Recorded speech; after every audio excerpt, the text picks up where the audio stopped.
And we'll be sharing some information about you about the network of the future, at least the way that we see the future of networking and how it will affect BYU and the teaching and learning experience here. I appreciate Scott's presentation because it really helps cue up this presentation. It's really difficult to talk about mobile without talking about wireless and the impact to the network. Scott referred to call it a mobile revolution, and for us in networking, it's been more of a network. It's been more of a mobile explosion because we have more people with mobile devices. We have more devices per person, and the type of content that people are consuming is significantly higher, like video, voice, and other high demand applications.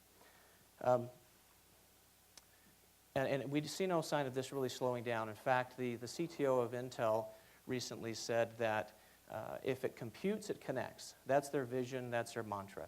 So they're working to integrate wireless into processors. And so, again, if it computes, it connects. And that expands to, for a variety of industries. We'll see it mostly in the medical field, but as they perfect that technology, we'll start to see it in more personal devices. Let me go ahead and ask the question, how many here do not have some type of laptop or mobile device with them right now? Anybody? Okay, 1, 2, 3. All right, how many have at least one with them? How many have 2? How many have 3? How many have 4? Okay, all right. So we can see that this is where we're headed. Anywhere from one device per person all the way up to, we have somebody that has 4. So I'd like to meet you sometime and find out what devices you're carrying with you. Cisco Forecast. Cisco is the largest provider of networking equipment in the world, and they predict that the number of connected devices will be 3 times as high as the population by 2016. Okay, so we get into that 3-to-1 type ratio. Also, they predict that the traffic just from wireless devices will exceed the traffic from wired devices by 2014. Now, BYU has already crossed that threshold. Most days, we have more wireless traffic than we have wired traffic. And also, that will continue to grow. The demand for internet capacity will increase 3-fold over the next 5 years. So what does mobile look like at BYU? How many devices do we see? In the past 30 days, we've seen at least 95,000, probably well over 100,000 individual wireless devices somewhere on campus. What does this mean to our internet usage? Well, about a year ago, our internet connectivity, max utilization was about 2 gigabits per second. And just recently, we hit as high as 3.5 gigabits. And typically that's during the time when the devotional is happening and folks want to get on and watch that and are consuming that video content. Now, what does 3.5 gigabits mean? Well, if you wanted to invite friends over to your house, that means you could have about 1,500 to 2,000 friends all watching a different movie at the same time. Why you would want to do that, I don't know, but if you had a 3.5 gigabit connection, you could do that. You could also download a movie from iTunes, a 2-hour HD movie, in about 10 to 15 seconds. You could also invite another 20,000 friends over, and you could all listen to different music on Pandora, streaming simultaneously.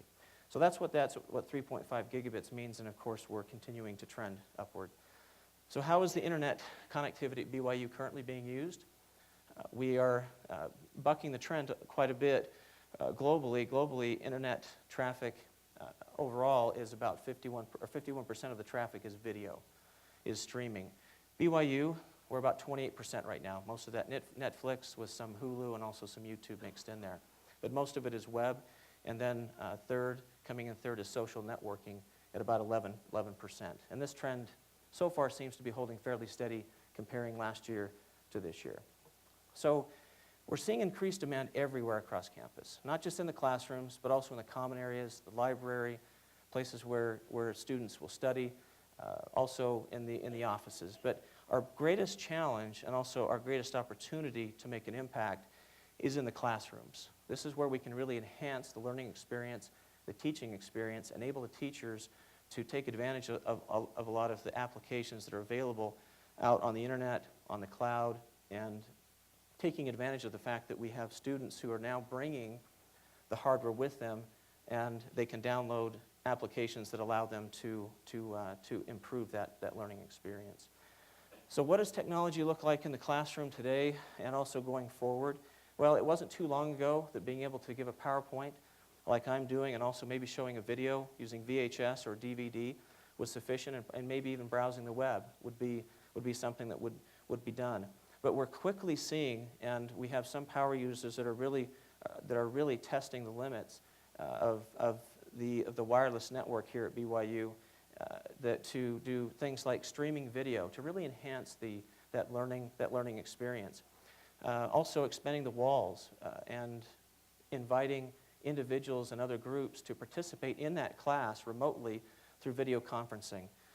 We saw Scott, who used his iPad to do a presentation, allowed him to move around and to around the area. We're seeing a lot of wireless presentations, the desire to do that. Also interactive screen sharing, being able to allow a student to take control and to show what they have on their device at the same time and share that with the rest of the class. So wireless collaboration, and also the ability to do real-time quizzes and surveys. I think it was Dr. Rowan, I believe it was, that mentioned about getting that feedback.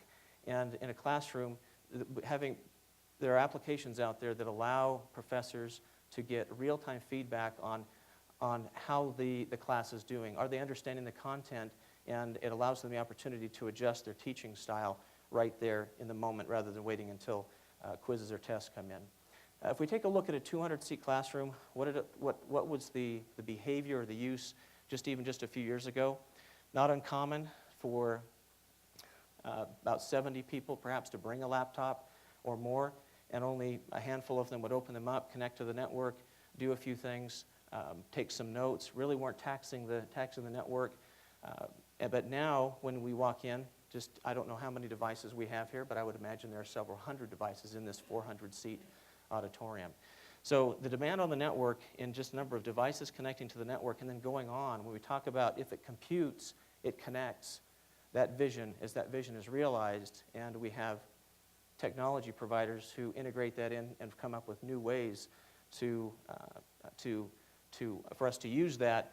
It's possible that we could, in a 200-seat classroom, have 600 or more devices all trying to connect to the network.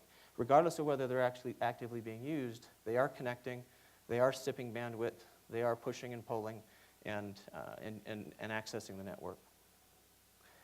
So what is OIT? What is Network Solutions doing to address the high demand in this mobile explosion, this mobile revolution? Well, we break it down into three different areas. We have the internet connectivity, we have the wired infrastructure, which is where you plug your desktop into, and also the wireless side.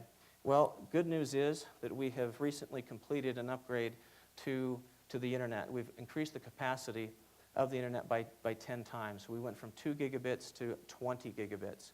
Okay, we're at about 3.5 now, so you can see we have quite a bit of headroom to grow into.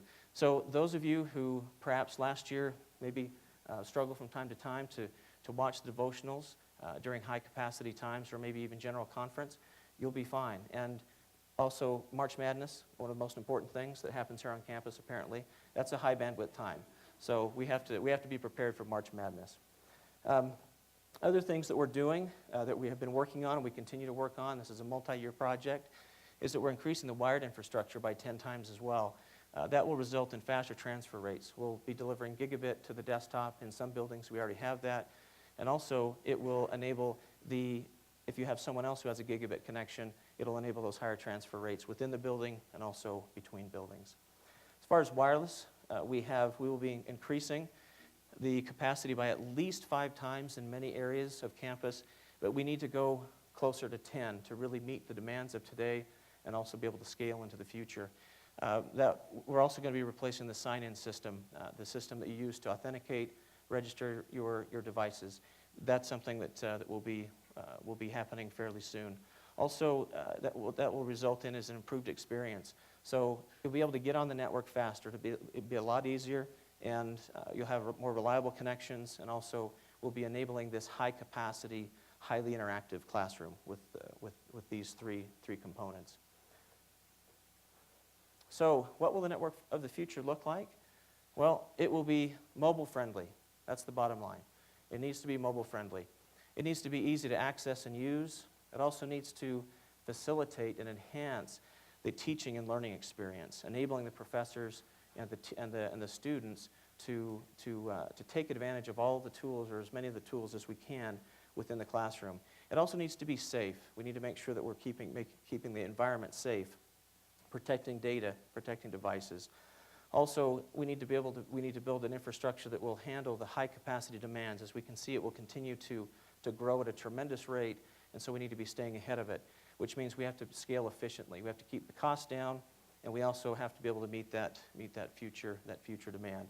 The good news is that we have the technology, and also we have the commitment within OIT to make this happen. We understand a lot of the challenges and are grateful for any feedback. We're looking for power users. I have my name and contact information will be up here at the end, but I'm looking for power users who are pushing the limits. Those that are visionary within the classroom, you're welcome to contact me. I'd love to get your feedback, or anybody else for that matter. But the good news is we do have the technology, we do have the commitment to make it happen, and to make the experience within the classroom one that is excellent for both the teacher and also for the student.